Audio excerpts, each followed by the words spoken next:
I'm Oluwakemi Oyedele.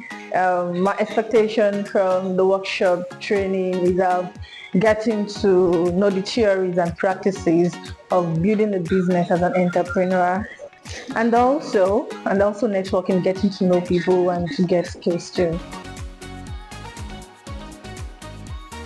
Well, yesterday was interesting. I learned a lot. Yeah, the one yesterday was awesome. I had a lot of take-home. So vividly, I learned about some specific things, stages of a startup, the what, why, and how of a business as a startup.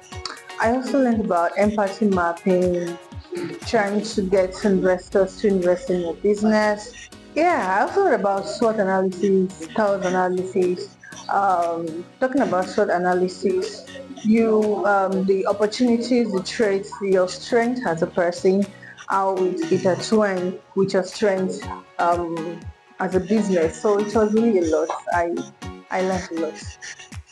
To Africa 2100. Thanks for the workshop.